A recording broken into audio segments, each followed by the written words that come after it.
আসাদুজ্জামান কামালকে ফেরত দিতে দিল্লিকে ঢাকার চিঠি। সমস্যা সমাধানের জন্য রাজ্য নয়, ভারতের কেন্দ্রীয় সরকারের সঙ্গেই কথা বলবে বাংলাদেশ, জানিয়েছেন সালাউদ্দিন। জটিল রোগাক্রান্ত শিশু আনিফার চিকিৎসার দায়িত্ব নিলেন প্রধানমন্ত্রী। ফ্যামিলি কার্ডের প্রতিটি ধাপে সর্বোচ্চ স্বচ্ছতা ও জবাবদিহিতার নির্দেশ। মাগুরায় বহুল আলোচিত স্কুল ছাত্রী রাজিয়া হত্যায় হাসান শেখের মৃত্যুদণ্ড। চট্টগ্রাম ও চুয়াডাঙ্গায়ও একই অপরাধে রুবেল আবুলের ফাঁসির আদেশ। দেখছিলেন সংবাদ শিরোনাম, এবারে বিস্তারিত। জুলাই গণ অভ্যুত্থানের সময় সংগঠিত মানবতা বিরোধী অপরাধের মামলায় মৃত্যুদণ্ডপ্রাপ্ত সাবেক স্বরাষ্ট্রমন্ত্রী আসাদুজ্জামান খান কামালকে প্রত্যর্পণের জন্য ভারত সরকারের কাছে আনুষ্ঠানিকভাবে অনুরোধ জানিয়েছে বাংলাদেশ। আন্তর্জাতিক অপরাধ ট্রাইব্যুনালের প্রসিকিউশন সূত্র জানিয়েছে, সম্প্রতি পররাষ্ট্র মন্ত্রণালয়ের মাধ্যমে ভারত সরকারের কাছে আসাদুজ্জামান খান কামালকে ফেরত চেয়ে চিঠি পাঠানো হয়েছে। একই সঙ্গে তার বিরুদ্ধে আন্তর্জাতিক অপরাধ ট্রাইব্যুনালের দেয়া মৃত্যুদণ্ডের রায়ের কপিও ভারত সরকারের কাছে পাঠানো হয়েছে। জুলাই আগস্ট গণ অভ্যুত্থানের সময় সংগঠিত মানবতা বিরোধী অপরাধের অভিযোগে দায়ের করা মামলায় সাবেক প্রধানমন্ত্রী শেখ হাসিনা, সাবেক স্বরাষ্ট্রমন্ত্রী আসাদুজ্জামান খান কামাল এবং তৎকালীন পুলিশের মহাপরিদর্শক চৌধুরী আবদুল্লাহ আল মামুনকে আসামি করা হয়। দীর্ঘ বিচারিক প্রক্রিয়া শেষে ২০২৫ সালের ১৭ নভেম্বর আন্তর্জাতিক অপরাধ ট্রাইব্যুনাল এক রায় ঘোষণা করে। ট্রাইব্যুনালে শেখ হাসিনা ও আসাদুজ্জামান খান কামালকে মানবতা বিরোধী অপরাধে দোষী সাব্যস্ত করে মৃত্যুদণ্ড দেন। জুলাই মানবতা বিরোধী অপরাধের দায়ে বিচারের মুখোমুখি হতে হবে সাবেক প্রধানমন্ত্রী শেখ হাসিনা ও সাবেক স্বরাষ্ট্রমন্ত্রী আসাদুজ্জামান খান কামালকে। ভারত সরকারের কাছে ফেরত চেয়ে আনুষ্ঠানিক অনুরোধও জানানো হয়েছে, জানিয়েছেন পররাষ্ট্রমন্ত্রী শামা ওবায়েদ। রাজধানীর BIISS মিলনায়তনে সেমিনার শেষে সাংবাদিকদের প্রশ্নের জবাবে এই কথা বলেন পররাষ্ট্র প্রতিমন্ত্রী। তিনি আরও বলেন, পররাষ্ট্র মন্ত্রণালয়ের মাধ্যমে ভারতকে পাঠানো আন্তর্জাতিক অপরাধ ট্রাইব্যুনালের দেয়া চিঠির সঙ্গে রয়েছে মৃত্যুদণ্ডের রায়ের কপিও। কূটনৈতিক নীতি, প্রটোকল এবং প্রত্যর্পণ চুক্তির অনুযায়ী শেখ হাসিনা সহ অন্য পলাতক আসামিদের ক্ষেত্রেও একই প্রক্রিয়ায় বিচারের আওতায় আনা হবে বলে জানান প্রতিমন্ত্রী। ভারত ইতিবাচক সাড়া দেবে এবং দুদেশের বিদ্যমান দ্বিপাক্ষিক সম্পর্কের প্রতি সম্মান দেখিয়ে প্রয়োজনীয় সহযোগিতা করবে বলেও আশা প্রকাশ করেন পররাষ্ট্র প্রতিমন্ত্রী।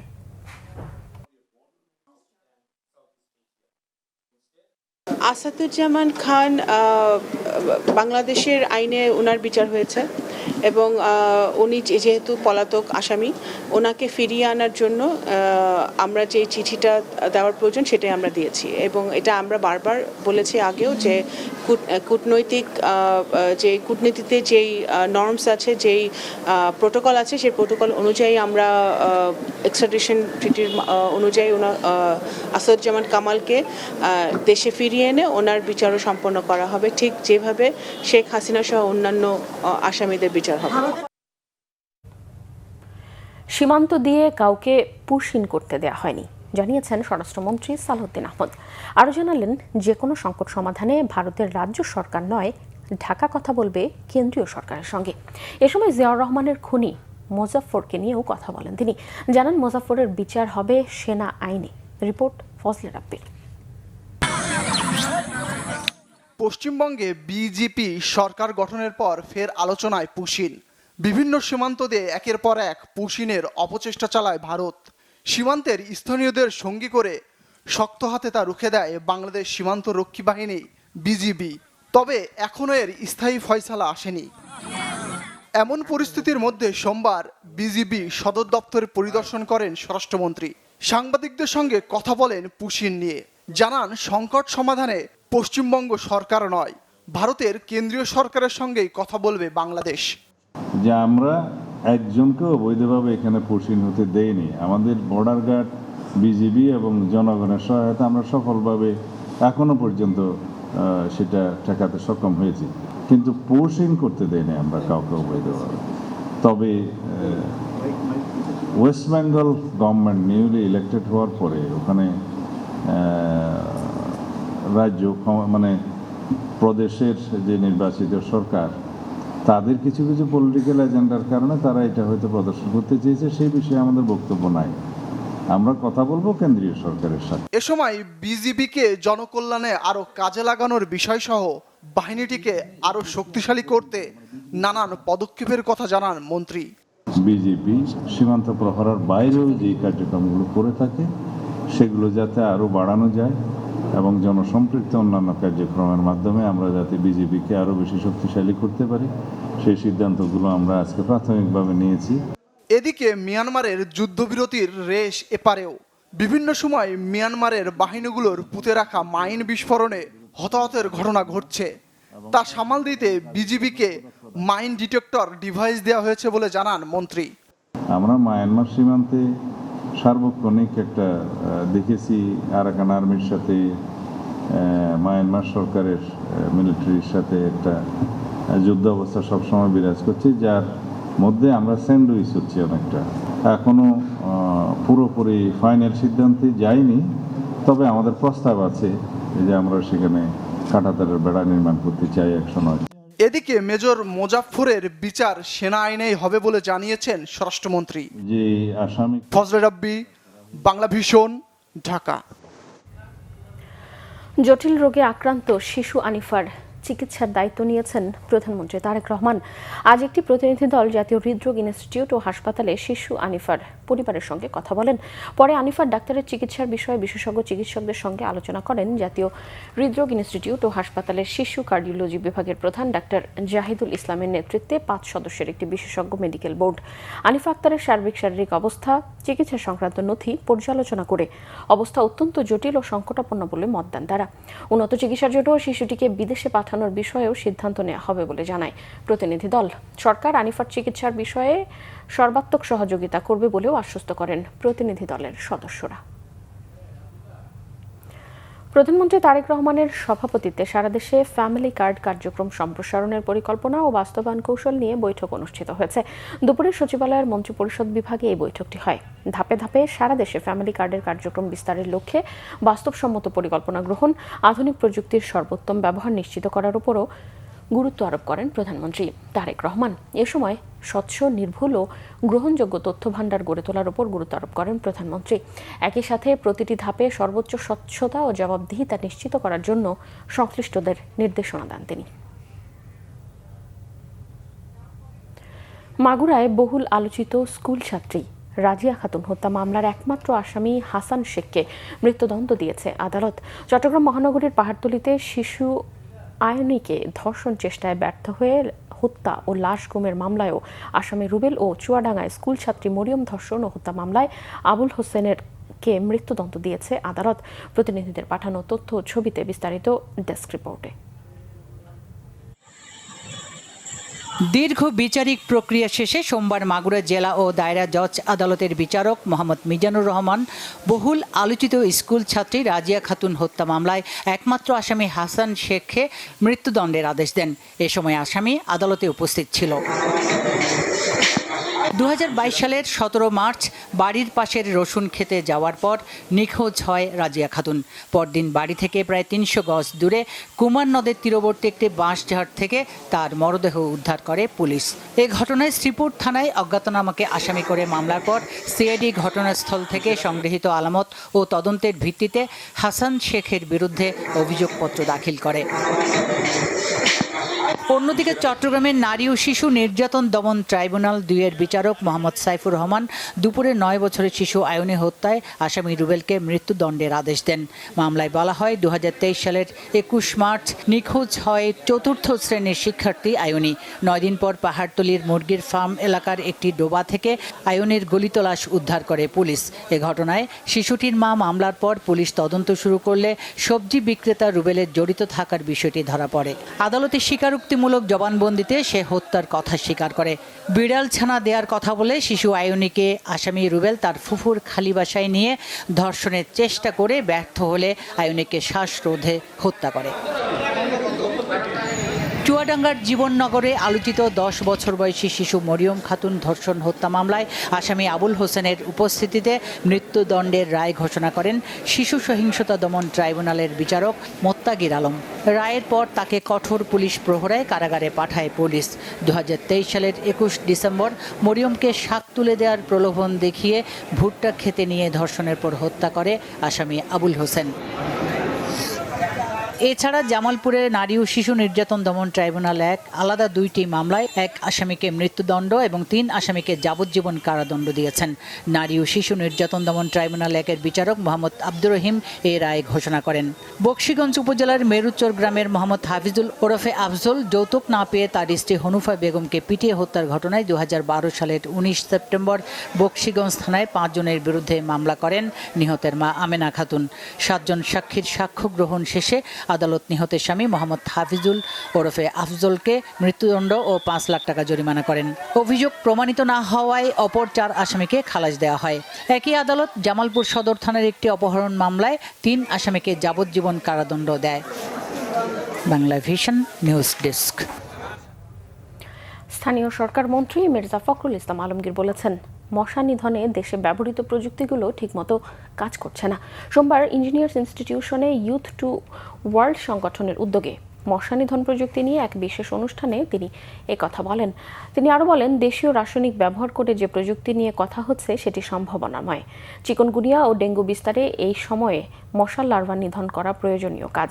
নতুন উদ্ভাবিত প্রযুক্তির পরীক্ষামূলক কাজ করা গেলে মশক নিধনে সিটি কর্পোরেশন আর উদ্ভাবকদের যৌথ কর্মসূচি সফল হবে।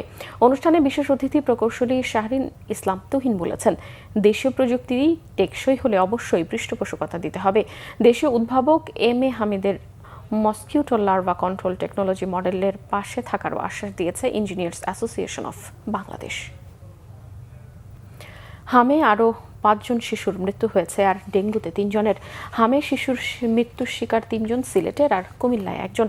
সিলেটে এমজি ওসমানী মেডিকেল কলেজ হাসপাতালে চিকিৎসাধীন অবস্থায় মারা গেছে 3 জন শিশু। এরা হলো হবিগঞ্জের বানিয়াচংয়ের 1 বছর 5 মাস বয়সী তাসফিয়া, সুনামগঞ্জের জামালগঞ্জের 1 বছর 7 মাস বয়সী আব্দুল্লাহ এবং সুনামগঞ্জ সদর উপজেলার 8 মাস বয়সী তানভীর।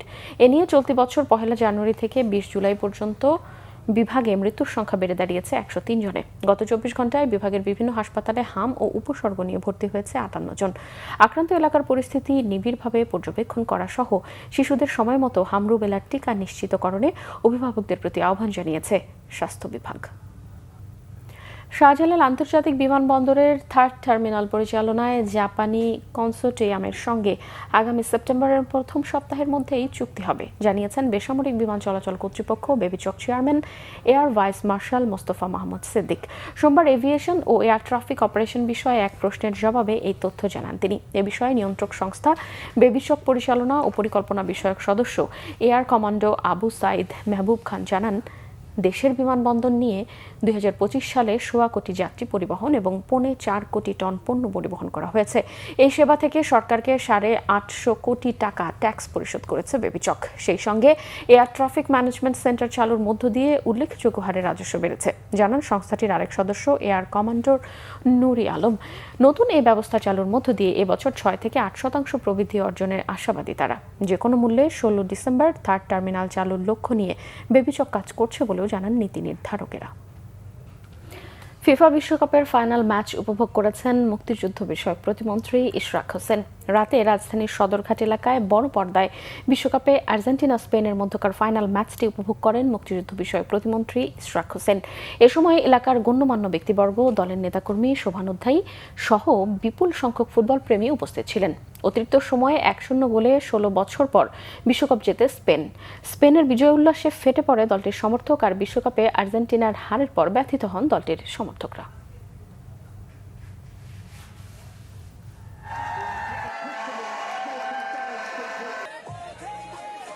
চট্টগ্রামের বোয়ালখালীতে কনফিডেন্স লবণ কারখানায় দগ্ধ আরও 2 জন শ্রমিক মারা গেছে।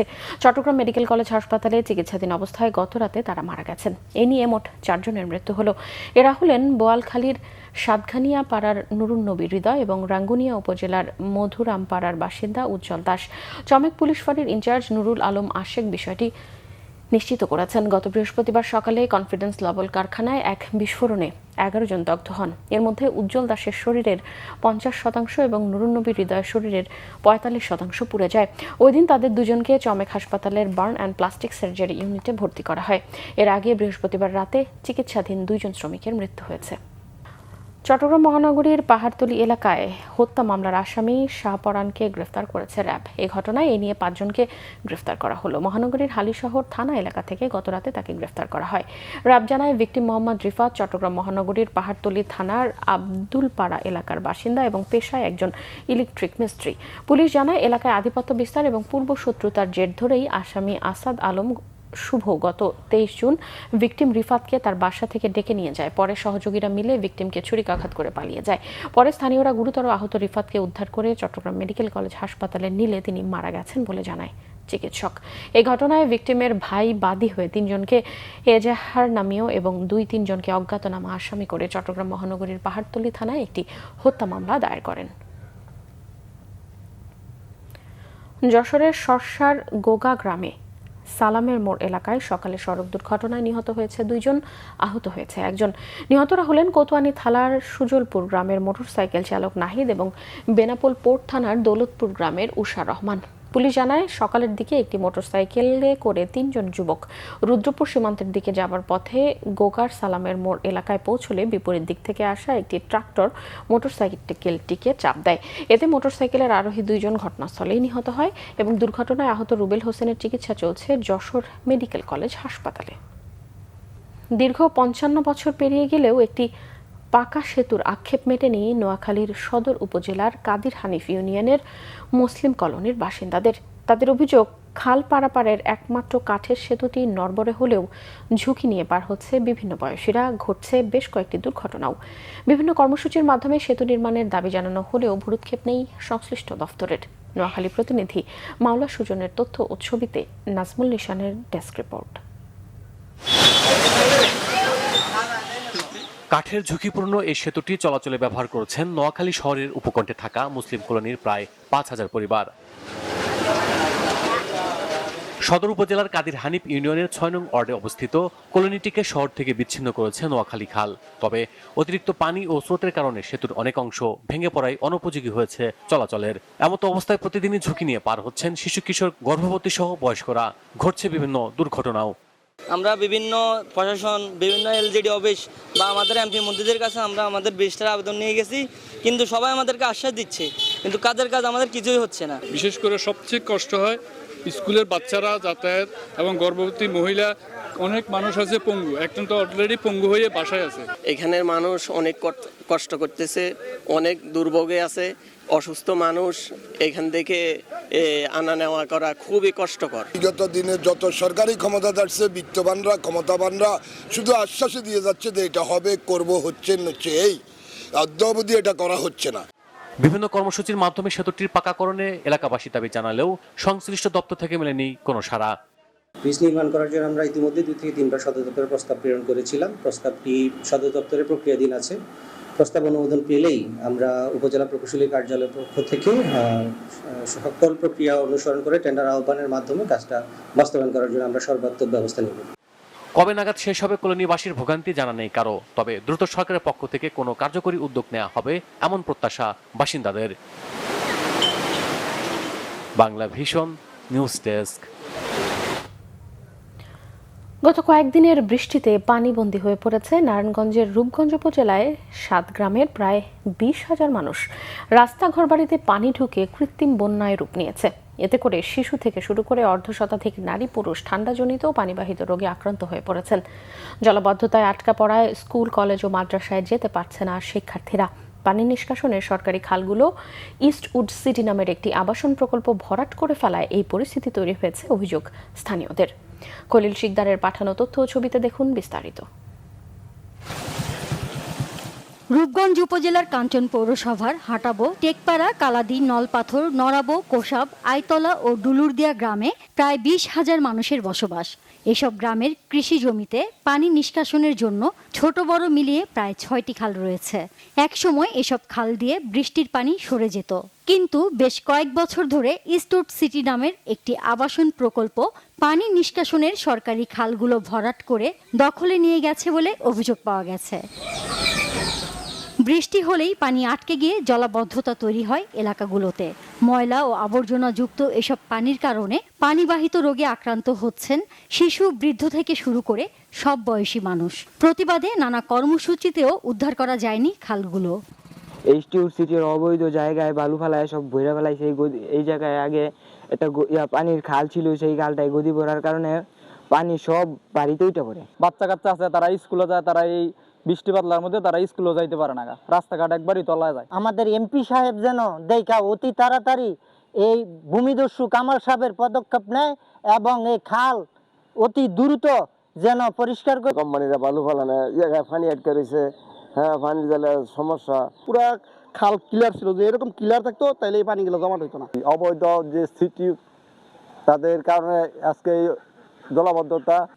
এ বিষয়ে ঊর্ধ্বতন কর্তৃপক্ষের সঙ্গে আলাপ করা সহ সরকারি খাল উদ্ধার করে জলাবদ্ধতা নিরসনের ব্যবস্থা করার আশ্বাস দিলেন পৌর প্রশাসক। অপরিকল্পিত বালু ফেলার কারণে এই জলাবদ্ধতা আরো বেশি হয়েছে বলে আমরা শুনতে পেরেছি। এই কোম্পানিগুলোকে আমরা চিহ্নিত করব এবং তারা তাদের অনুমোদন আছে কিনা, বা অনুমোদন থাকলেও তারা ওই অনুমোদনের বাইরে গিয়ে এটাকে এক্সটেনশন করেছে কিনা সেটা আমরা খতিয়ে দেখব এবং আইন ও বিধি অনুযায়ী তাদের বিরুদ্ধে যে ব্যবস্থা গ্রহণ করার প্রয়োজন আমরা সেটা ব্যবস্থা গ্রহণ করব ইনশাআল্লাহ। জলাবদ্ধতার স্থায়ী সমাধানে অবৈধভাবে ভরাট করা খাল পুনরুদ্ধার, পানি নিষ্কাশনের পথ সচল এবং দায়ীদের বিরুদ্ধে ব্যবস্থা নেয়ার দাবি ভুক্তভোগীদের। Bangla vision news desk. আরো কিছু খবর নিয়ে এখন ডেস্ক রিপোর্ট। হবিগঞ্জে 5 শতাধিক শিক্ষার্থীকে বৃত্তি সনদ ও ক্রেস্ট দিয়েছে বাংলাদেশ কিন্ডারগার্টেন হবিগঞ্জ জেলা শাখা। জেলা পরিষদ মিলনায়তনে আয়োজনের প্রধান অতিথি ছিলেন হুইপ আলহাজ জিকে গৌস। সংগঠনের সভাপতি মোসাদ্দর আলী খানের সভাপতিত্বে বিশেষ অতিথি ছিলেন অতিরিক্ত পুলিশ সুপার শহীদুল ইসলাম মুন্সি। খুলনা সাহিত্য সাংস্কৃতিক সংস্থা খুসাসের ২৭তম প্রতিষ্ঠা বার্ষিকী ও নজরুল বর্ষ উদযাপন হয়েছে। নগরীর উমেশচন্দ্র পাবলিক লাইব্রেরি মিলনায়তনে এ উপলক্ষে কবিতা পাঠ, বইয়ের মোড়ক উন্মোচন, গুণীজন সংবর্ধনা ও আলোচনা সভায় প্রধান অতিথি ছিলেন খুলনা সিটি কর্পোরেশনের প্রশাসক নজরুল ইসলাম মঞ্জু। ঠাকুরগাঁও সুগার মিলস শ্রমিক কর্মচারী ইউনিয়নের উদ্যোগে 3 দফা দাবিতে আন্দোলন কর্মসূচির অংশ হিসেবে গেট মিটিং হয়েছে। সুগার মিল গেটে শ্রমিক কর্মচারী ইউনিয়ন ও ফেডারেশন সভাপতি আব্দুল কুদ্দুসের সভাপতিত্বে বক্তব্য রাখেন সাধারণ সম্পাদক আব্দুল্লাহ আল মাহমুদ খান। গাইবান্ধায় নিরাপদ অভিবাসন নিশ্চিতকরণ এবং মানব পাচার প্রতিরোধে স্থানীয় সাংবাদিকদের সাথে মতবিনিময় সভা হয়েছে। গণ উন্নয়ন কেন্দ্রের সম্মেলন কক্ষে সভা হয়। এতে গাইবান্ধার বিভিন্ন প্রিন্ট, ইলেকট্রনিক ও অনলাইন মিডিয়ার সাংবাদিকরা অংশ নেন। সভায় নিরাপদ অভিবাসনের প্রয়োজনীয়তা, মানব পাচার প্রতিরোধের উপায় এবং বিদেশ ফেরত অভিবাসীদের সামাজিক ও অর্থনৈতিক পুনর্বাসনের বিষয়ে বিস্তারিত আলোচনা হয়।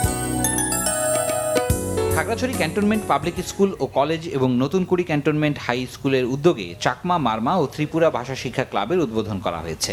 কলেজের অডিটোরিয়ামে আয়োজিত অনুষ্ঠানের প্রধান অতিথি ছিলেন 203 পদাতিক ব্রিগেড খাগড়াছড়ি রিজিয়নের commander brigadier general AKM Obaidul Haque. Sirajum Munir Shuvo, Bangla vision news desk. সংবাদ শেষ করব শিরোনামগুলো আরও একবার জানিয়ে। আসাদুজ্জামান কামালকে ফেরত দিতে দিল্লিকে ঢাকার চিঠি। সমস্যা সমাধানে রাজ্য নয়, ভারতের কেন্দ্রীয় সরকারের সঙ্গেই কথা বলবে বাংলাদেশ, জানিয়েছেন সালাউদ্দিন। জটিল রোগাক্রান্ত শিশু আনিফার চিকিৎসার দায়িত্ব নিলেন প্রধানমন্ত্রী। ফ্যামিলি কার্ডের প্রতিটি ধাপে সর্বোচ্চ স্বচ্ছতা ও জবাবদিহিতার নির্দেশ। মাগুরায় বহুল আলোচিত স্কুল ছাত্রী রাজিয়া হত্যায় হাসান শেখের মৃত্যুদণ্ড। চট্টগ্রাম ও চুয়াডাঙ্গায়ও একই অপরাধে রুবেল আবুলের ফাঁসির আদেশ। এই ছিল এখনকার মতো। পরের সংবাদ সন্ধ্যা 7:30টায় দেখার আমন্ত্রণ রইল। এতক্ষণ সাথে থাকায় ধন্যবাদ।